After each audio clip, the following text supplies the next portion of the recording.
Picture man A. He's with you on a typical Tuesday. It's 5:30 p.m. His brain is fried from Zoom calls. And he's currently sitting in gridlock traffic trying to get to a commercial gym. By the time he gets there, it smells like stale sweat, every squat rack is taken by a teenager scrolling TikTok, and he's already exhausted. He wastes 2 hours for a workout that was mediocre at best. Now look at man B. He didn't sit in traffic. He didn't buy a $2,000 Peloton. He just walked into his living room. He moved with a ferocity that looks almost scary for exactly 10 minutes. Now he's drinking coffee, pumped and done, while man A is still circling the parking lot. Here is the controversial truth the fitness industry hates. For the busy professional, the gym is not the solution. The gym is the friction. We've been sold a lie that a workout doesn't count unless it lasts 60 minutes and happens inside a fluorescent lit facility. But math doesn't lie. A 1-hour workout is actually a 3-hour commitment when you factor in packing, driving, changing, and waiting. And when life gets crazy, when the baby is sick, or the boss screams for a report, what's the first thing you cut? You cut that 3-hour block. You quit. Not because you're lazy, but because the logistics are unsustainable. But what if you didn't need the logistics? What if I told you that the greatest physiques in history, the Spartans, the prisoners in solitary confinement, built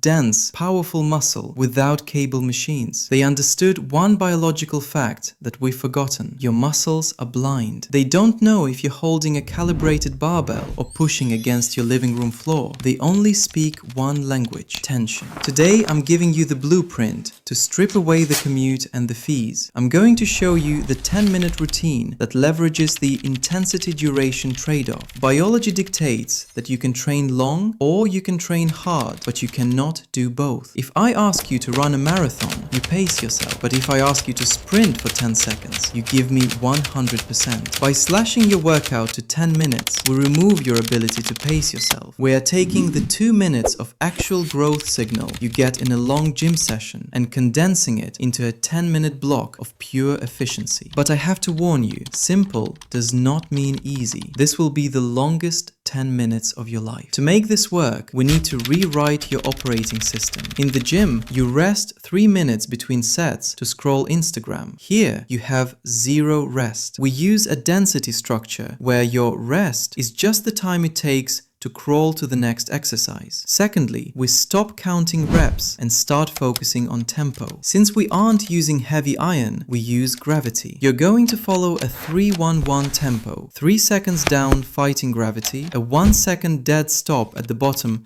to kill momentum, and 1 explosive second up. If you are bouncing around like a neurotic chihuahua, you aren't training, you're just flailing. We are focusing on the core 4 movements that cover every muscle in the body, starting with the push. Forget the push-ups you did in high school. We are doing the perfect push-up. Get into a plank, screw your hands into the floor to engage your lats, and lower yourself on that 3-second count until your chest touches the floor. Don't let your hips sag. To ramp up the intensity, we use a mechanical drop set. Start with your feet elevated on a couch. This is the hardest version. Go to failure. Immediately drop your feet to the floor. Go to failure. Immediately put your hands on the couch. Go to failure. You have just destroyed your chest in 90 seconds without a single weight. Next, we fix the computer guy posture with the pull. Since you probably don't have a pull-up bar, we are using the Doorframe Row. Stand in a sturdy doorway, grip the molding, and lean back until your arms are straight. Now, and this is key, pull your chest through the door by driving your elbows back. Imagine trying to crack a walnut between your shoulder blades. Do not pull with your hands, pull with your back. Squeeze at the top until it cramps. This wakes up all those muscles that have been asleep